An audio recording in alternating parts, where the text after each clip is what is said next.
A widowed librarian read to an orphan girl every day, never guessing she'd grow up to write her story. The thought would have seemed impossible to Eleanor Winters as she shelved books in the quiet corner of Millfield Public Library that frosty November morning. Her fingers, bare of all jewelry save the simple gold band she refused to remove, traced the spine of The Secret Garden, as if touching a talisman. 2 years since Richard's passing, and still the silence of her apartment echoed with absence. Outside, rain pelted against the tall arched windows, droplets racing down the glass like tears. Eleanor adjusted her cardigan, navy blue, sensible, like everything else in her life had become, and pushed the wheeled cart forward. The familiar creak of its wheels provided a strange comfort in the hushed sanctuary of books. At 52, Eleanor had mastered the art of invisibility. Her movements were efficient, her voice rarely rising above a whisper, her gray-streaked brown hair always neatly pinned in a practical bun. The library had become both her refuge and her prison, a place where she could lose herself in stories, while avoiding the pitying glances of a small town that still remembered her as half of Eleanor and Richard. Mrs. Winters? The voice was small, hesitant, but it cut through Eleanor's practiced isolation like a blade. She turned to find a child standing at the end of the aisle, a girl no more than 8 or 9, thin, too thin, with unruly dark curls escaping from 2 mismatched barrettes. Her coat was clean but worn at the elbows, the 2 short sleeves revealing bony wrists. But it was the girl's eyes that caught Eleanor's attention. Large, dark, and watchful, with the peculiar gravity of a child who has seen too much. "Can I help you find something?" Eleanor asked, her professional voice sliding into place. The girl clutched a book to her chest. "Miss Jenkins said I could stay here during recess. It's too wet outside." She gestured vaguely toward the window where raindrops continued their relentless assault. Eleanor recognized the name. Claire Jenkins was the 3rd-grade teacher at Millfield Elementary. "I see. And you are?" "Sophie. Sophie Reeves." The girl's gaze dropped to the floor, then darted back up with surprising directness. "I don't cause trouble. I just like to read." Something about the girl's quiet dignity made Eleanor's chest tighten. "Well, Sophie Reeves, the library welcomes readers." She gestured toward a small reading nook with a window seat.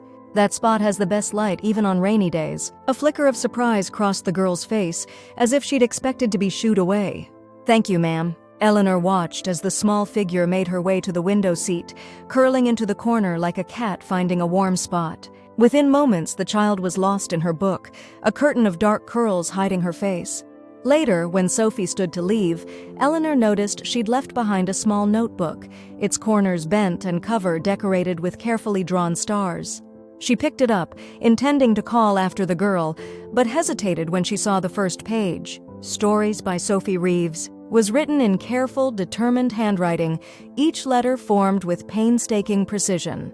Beneath it was a single sentence, "Someday I'll write real books that people will want to read." Eleanor slipped the notebook into her cardigan pocket. Tomorrow she would return it. But tomorrow became something entirely different than she had planned. Sophie Reeves appeared at the library the following day, and the day after that. Eleanor learned the pattern quickly. The girl arrived promptly at 12:15, spent her 30-minute recess reading, and left reluctantly when the school bell would be calling her back. On the 3rd day, Eleanor approached the window seat. "You forgot this," she said, extending the notebook. Sophie's eyes widened. "You didn't look inside, did you?" Her voice held more fear than accusation. "Just the first page," Eleanor admitted. "You want to be a writer?" The girl's chin lifted slightly. "I'm going to be a writer. Miss Jenkins says I have potential." She pronounced the word carefully, as if it were fragile and might break if mishandled. "May I sit?" Eleanor gestured to the space beside Sophie. After a moment's hesitation, the child scooted over. Up close, Eleanor noticed a small scar above the girl's right eyebrow and the way her socks didn't quite match. One navy, one black. "I returned your notebook, but I didn't tell you I was once an English teacher before." Eleanor's voice trailed off. "Before Richard got sick. Before everything changed. Before I became a librarian. Did you like teaching?" Sophie asked, those observant eyes studying Eleanor's face. "Very much. I especially enjoyed teaching literature." Sophie's fingers tightened around her notebook. "Would you—" she began, then stopped, biting her lower lip. "Would I what? Would you read something I wrote and tell me if it's any good?" "Miss Jenkins says it is, but she has to say nice things. She's a teacher."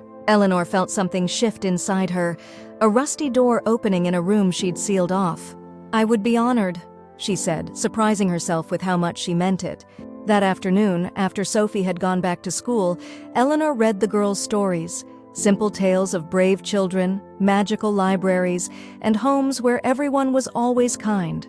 The spelling was creative, the grammar adventurous, but underneath was a clear, genuine voice that made Eleanor's heart ache. The next day, she brought a fresh notebook for Sophie, a proper one, with a sturdy green cover. "For your next stories," she said simply. Sophie's fingers traced the unmarked cover with reverence. "Thank you, Mrs. Winters. You can call me Eleanor if you'd like." The girl tested the name silently, mouthing it to herself. "Eleanor?" she said finally, like in the book about the elephant. Despite herself, Eleanor laughed, a sound so unfamiliar it startled them both. "Not quite. That's Elmer." Sophie grinned, revealing a missing front tooth. "I know. I was making a joke." It was then, in that small moment of shared laughter, that something fundamental changed. Eleanor Winters, who had built walls of books around her grief, felt the first hairline crack in her defenses. It was Claire Jenkins who first told Eleanor about Sophie's circumstances, stopping by the library one afternoon in late November. "I wanted to thank you," the teacher said, her kind face serious beneath her practical bob. "Sophie's been different since she started spending time here with you." Eleanor shelved a copy of Charlotte's Web with careful precision. "She's a bright child." "She is, but she's had it rough." Claire lowered her voice. "Her parents died in a car accident 2 years ago. She's been in foster care since then, moved 3 times already. The Millers, her current placement, they're good people, but they've got 4 other foster kids and not much time for individual attention." The information settled like a weight on Eleanor's chest. 2 years, the same time that Richard had been gone. While Eleanor had been wrapping herself in grief, Sophie had been navigating a world suddenly emptied of parents. "She's never mentioned," Eleanor began. "She wouldn't. Sophie keeps things close." Claire smiled sadly. "But she did mention that you're helping with her writing." "Barely. I just listen. That's more than most people do for her." After Claire left, Eleanor stood at the window, watching as afternoon shadows stretched across the library lawn. 2 years of loneliness. 2 years of pushing everyone away, of existing rather than living. And somewhere across town was a little girl who had lost everything and still believed in stories. The next day, when Sophie arrived for her usual recess visit, Eleanor was waiting with 2 cups of hot chocolate and a book she'd carefully selected from the children's section.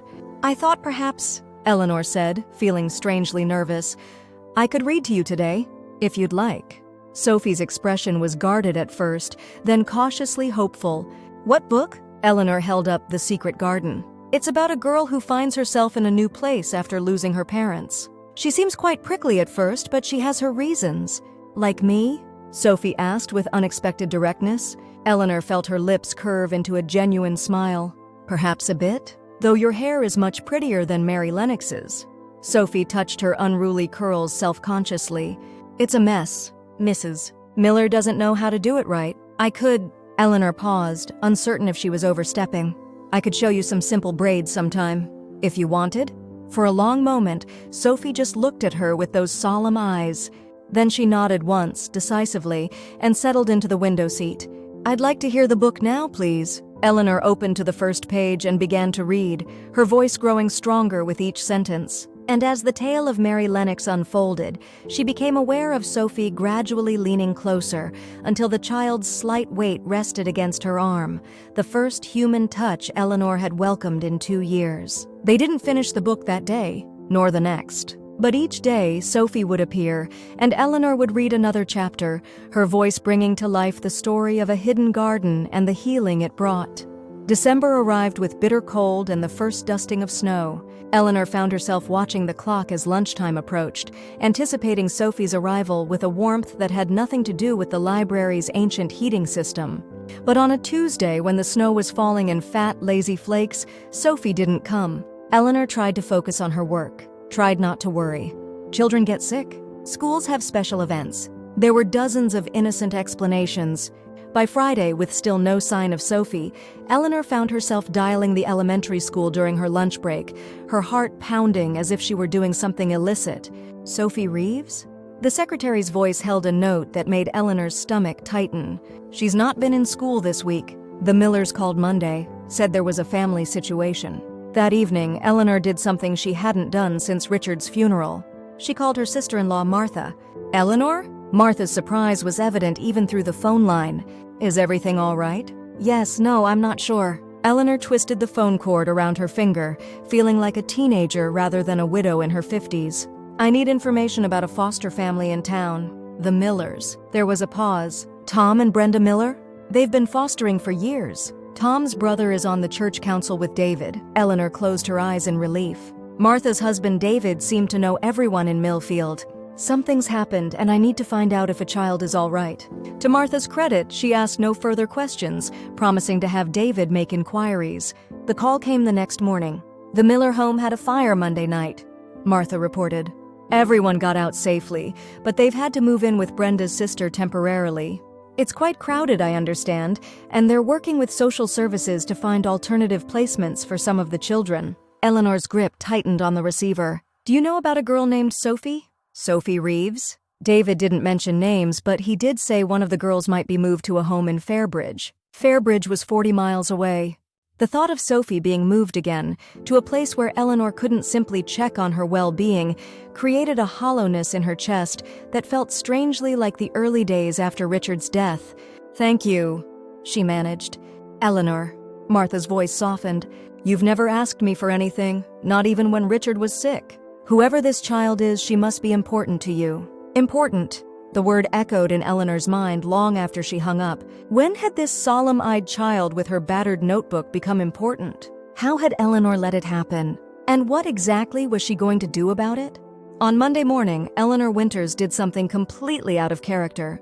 She took a personal day from work. By 9 o'clock, she was sitting in the waiting area of the Millfield Department of Social Services, her hands clasped tightly in her lap, her sensible shoes aligned precisely on the scuffed linoleum floor. "Mrs. Winters?" A tired-looking woman with kind eyes appeared in the doorway. "I'm Sandra Patel. You wanted to discuss Sophie Reeves?" Eleanor followed the social worker to a small office cluttered with files and decorated with children's artwork. As succinctly as possible, she explained her relationship with Sophie, the daily reading sessions, the writing guidance, the connection they'd formed. "I'm concerned about her being moved again," Eleanor concluded, "especially to another town. She's already experienced so much disruption." Sandra's expression was sympathetic but professional. "I understand your concern, Mrs. Winters, but placement decisions involve many factors. The Fairbridge home has specifically offered to take a girl Sophie's age. What if—" Eleanor stopped, suddenly aware of how rapid her heartbeat had become. "What if there were an alternative placement available in Millfield? Are you suggesting yourself as a foster parent?" Sandra's eyebrows rose. "That's quite a commitment, especially for someone who's—" She caught herself, but Eleanor heard the unspoken words, alone, older, still grieving. "I'm suggesting that disrupting Sophie's life again could be harmful," Eleanor said firmly. "She's finding stability at her school, at the library. With me?" The last two words emerged with surprising force. Sandra studied her for a long moment. "Foster parenting requires training, home studies, background checks. It's not a quick process." "I understand. And temporary emergency placement would still require basic clearances and a home inspection." Eleanor sat straighter. "Are you saying that's a possibility?" Sandra sighed, tapping her pen against a folder. "The system works better when children have connections to adults who care about them. If you're serious about this, Mrs. Winters, I can start the process for emergency approval while we see about longer-term options." 3 hours later, Eleanor stood in her apartment, seeing it suddenly through a stranger's eyes, or worse, through a child's. The neat, impersonal rooms with their sparse furnishings, the bookshelves that served as both decoration and fortress, the second bedroom that had become a storage space for boxes she hadn't been able to face after Richard's death. There was nothing here to welcome a child. Nothing to suggest warmth or comfort or permanence, and yet, as Eleanor moved from room to room, she began to see not just what was missing, but what could be. The window seat in the living room that caught the afternoon sun, perfect for reading. The kitchen with its worn but solid table where a child might do homework or art projects. The guest room that, cleared of Richard's boxes, could become a bedroom with the twin bed that had been in storage since they'd moved from their house to the apartment during Richard's illness. By evening, Eleanor had made 3 trips to her building's dumpster, filled with boxes she'd finally found the courage to sort through. She'd ordered a twin bed to be delivered the next day, along with a colorful quilt and a small desk from the furniture store downtown. Standing in the center of the spare room, now empty of everything but possibility, Eleanor felt a peculiar lightheadedness. For the first time in 2 years, she was thinking beyond the next day, making plans that reached into a future she had stopped believing she had. It terrified her. And yet, beneath the fear was something else, something that felt dangerously like hope. 4 days later, Eleanor stood in the doorway of what had been her guest room, now transformed. The twin bed was made up with the bright quilt and extra pillows. A small desk stood beneath the window, equipped with new notebooks, colored pencils, and a reading lamp. The bookshelves held a carefully curated selection from the children's section of the library, including The Secret Garden, borrowed against regulations that Eleanor had never broken before. The doorbell rang, sending a jolt of adrenaline through her body. Sandra Patel stood on her doorstep, one hand resting lightly on Sophie's shoulder. The girl clutched a small suitcase and a backpack, her expression a careful blank that broke Eleanor's heart. "Sophie," Eleanor said, her voice steadier than she felt. "I'm so glad you're here." The child's eyes moved past Eleanor to take in the apartment beyond. "Is this where you live?" "It is. Would you like to come in and see your room?" Sophie looked up at Sandra, who nodded encouragingly. "Remember what we discussed, Sophie? This is a temporary emergency placement while we sort things out. Mrs. Winters has offered to help for a while." Something flickered across Sophie's face. Relief, uncertainty, hope, fear. A kaleidoscope of emotions too complex for her young features to fully express. "You have a room for me?" she asked, stepping cautiously into the apartment. "I do. It's not very big, but I thought it might work until—" Eleanor stopped, unsure how to continue. "Until what? Until some unknown family was found? Until Sophie was moved yet again? Until Eleanor herself realized she had made a terrible mistake thinking she could provide what this child needed." Sophie saved her from finishing. "Can I see it?" The girl's reaction to the room was everything Eleanor had hoped for and feared. Sophie stood in the doorway, her eyes widening as she took in the bright quilt, the desk with its neat arrangement of supplies, the bookshelves. "Those are all books for kids," she said, moving toward the shelves with magnetic attraction. "They are. I thought you might enjoy having some of your own to read. And look," Eleanor pointed to The Secret Garden, prominently displayed. "We can finish our story." Sophie ran her fingers along the spines, then turned back to Eleanor with eyes that held a dangerous shimmer of moisture. "How long can I stay?" The question hung in the air between them, laden with all the uncertainty that had shadowed Sophie's young life. "I don't know exactly," Eleanor answered honestly. "But I promise you this, for as long as you're here, this room is yours. This space is yours. And I will do everything I can to make sure you're safe and cared for." It wasn't enough. Eleanor knew it wasn't enough. Children needed certainty, stability, permanence. But it was all she could honestly offer in that moment. Sophie nodded once, solemnly, as if they'd reached some kind of agreement. Then she reached into her backpack and pulled out the green notebook Eleanor had given her. "I wrote 3 new stories," she said. "Would you like to read them?" And just like that, they found their way forward, one story at a time. The adjustment to living together came with unexpected challenges. Eleanor, accustomed to silence and solitude, found herself navigating the noise and energy of a 9-year-old who, despite her reserved nature, still filled space in ways that both disrupted and enlivened Eleanor's careful routines.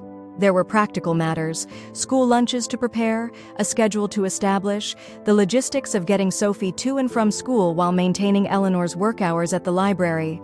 But the greater challenges were emotional. Sophie's nightmares, which brought Eleanor rushing to her room in the dark hours before dawn. The girl's intense fear of abandonment, manifesting in anxious questions whenever Eleanor was 5 minutes late coming home. The moments when Sophie would retreat into silence, her face closed and distant, unreachable even as she sat across the dinner table. And for Eleanor, there was the constant, nagging fear that she was inadequate to the task, that her own grief had left her too damaged, too emptied out to provide what Sophie needed. Yet alongside the difficulties came unexpected joys. The sight of Sophie curled in the window seat with a book, so completely absorbed that the outside world ceased to exist. The sound of the girl's laughter, rare at first, then increasingly frequent, bright and startling as a bird's call. The growing collection of drawings and stories taped to the refrigerator door, transforming the once bare surface into a gallery of Sophie's imagination. 3 weeks into their arrangement, as winter deepened its hold on Millfield, Sandra Patel visited for a scheduled check-in. "Things seem to be going well," she observed, watching Sophie at the kitchen table, working intently on a new story. "We're managing," Eleanor replied cautiously. Sandra's gaze was knowing. "The Fairbridge placement is still available, but there's also the option of making this arrangement more permanent, if that's something you'd consider." Eleanor's heart stuttered in her chest. "More permanent? You've started the foster parent certification process. If you complete it, Sophie could be placed with you long-term." Sandra lowered her voice. "There's very little chance of reunification with birth family in her case. Her parents had no siblings, and her grandparents are deceased or unable to provide care. The implication hung in the air between them. Long-term could mean years, could mean potentially forever. I'd need to think about it," Eleanor said, though her eyes drifted to Sophie, bent over her notebook, tongue caught between her teeth in concentration. "Of course, it's a significant decision." Sandra gathered her things to leave, then paused. "For what it's worth, Mrs. Winters, I've rarely seen Sophie this settled. Whatever you're doing, it seems to be working for her." After Sandra left, Eleanor joined Sophie at the table. "What are you writing today?" Sophie looked up, her dark eyes serious. "A story about a girl who finds a home in a library. That sounds lovely. May I read it when you're finished?" The child nodded, then hesitated, pencil hovering above the page. "Eleanor, Miss Patel said I might stay here for a while. Is that true?" Eleanor chose her words carefully. "She did say that. Would you like to stay here longer?" "Yes." The answer came without hesitation. Then, more softly, "Would you like me to stay?" And there it was, the question that cut to the heart of everything.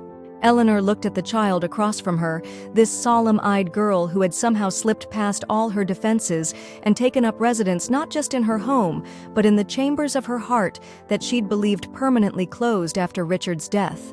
"Yes," Eleanor said, her voice steady with certainty. "I would like that very much." Winter gave way to spring, and spring bloomed into summer. The emergency placement became a certified foster arrangement, and the apartment transformed from Eleanor's quiet refuge to a home alive with the evidence of Sophie's presence: books left open on the coffee table, a bicycle parked by the door, wildflowers in a jam jar on the kitchen windowsill. Eleanor changed too. The rigid schedule she'd maintained since Richard's death gradually relaxed to accommodate Sophie's needs and interests. She found herself leaving work early to attend school functions, spending weekends at the park or the community pool rather than alone with her books. Her conversations with colleagues, once limited to professional matters, now often included amusing anecdotes about Sophie's latest observation or accomplishment. "You seem different," Martha told her during one of their now regular phone calls. "Lighter somehow." Eleanor couldn't disagree. The grief hadn't disappeared. She still felt Richard's absence like a physical ache some days, but it no longer defined her. She was more than a widow now. She was Sophie's foster mother, a role that demanded presence and engagement with life in ways she'd forgotten were possible. For Sophie, the changes were equally profound. The watchful wariness that had characterized her in the early days gave way to a cautious confidence. Her nightmares became less frequent, her smiles more readily given. She made friends at school, joined the Young Writers Club that met at the library on Saturday mornings, developed a passionate interest in birds that had Eleanor buying field guides and binoculars. They still read together every evening, taking turns now that Sophie's reading skills had advanced. They had progressed from The Secret Garden through Anne of Green Gables, The Lion, the Witch, and the Wardrobe, and were currently midway through Little Women. These quiet moments, with Sophie tucked against Eleanor's side on the couch, became the cornerstone of their days together. It was during one such evening, as the summer light lingered in the living room windows, that Sophie closed their book and turned to Eleanor with unusual solemnity. "Can I ask you something important?" Eleanor marked their place with a ribbon. "Of course. Miss Patel came to school today to talk to me." Sophie's fingers played with the edge of the quilt draped across their laps.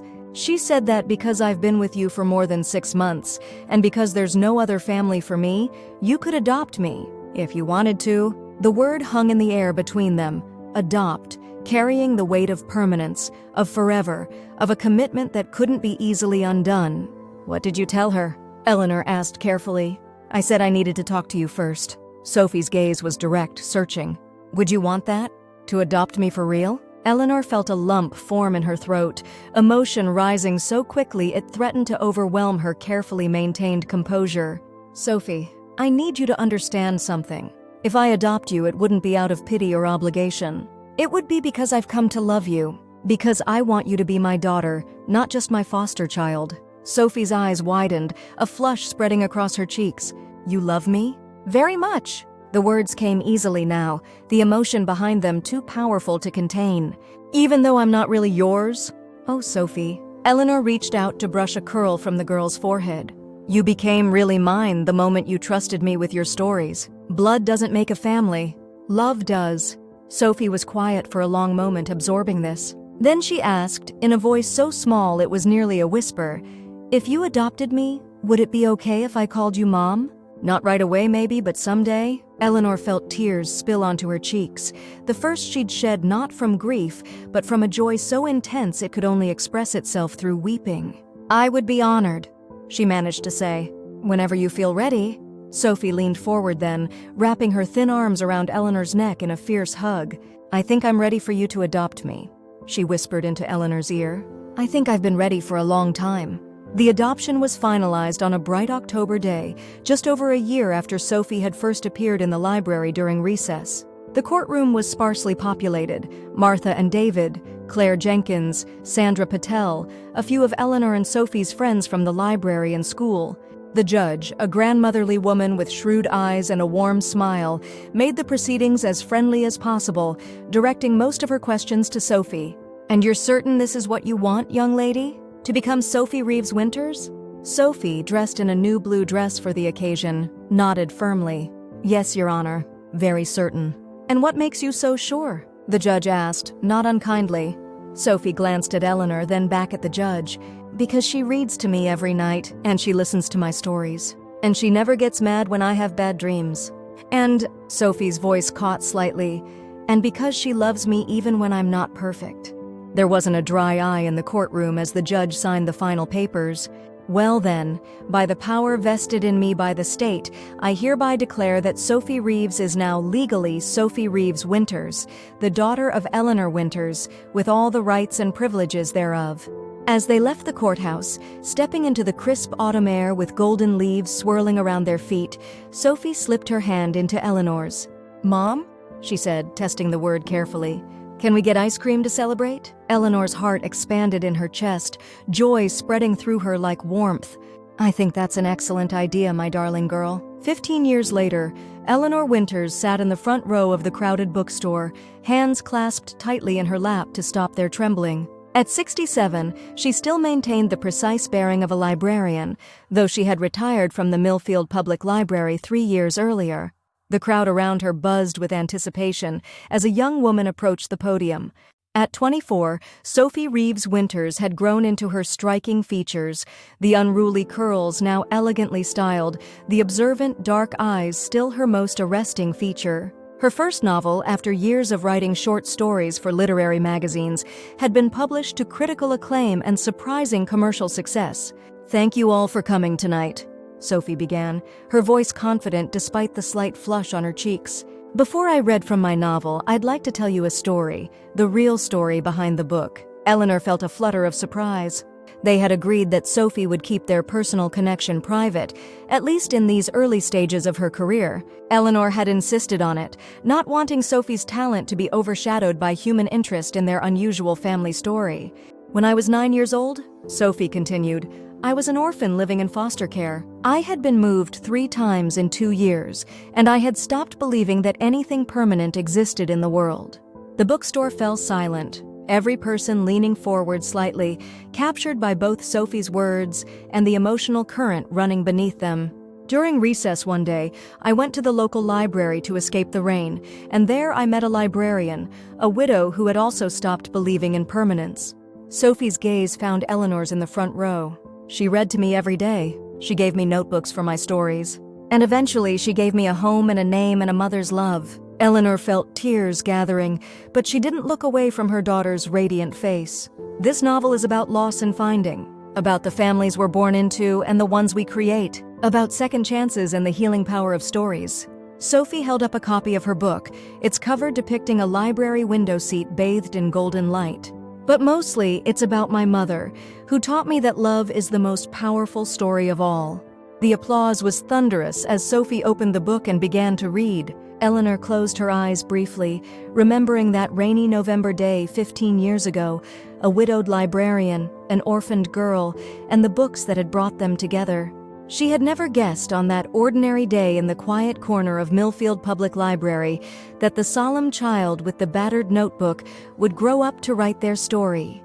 Never imagined that the chapters of her life, which she had believed finished after Richard's death, were instead merely turning toward a new and unexpected narrative, one filled with school days and birthdays, arguments and reconciliations, graduations and publishing contracts, and 1,000 ordinary moments of extraordinary love.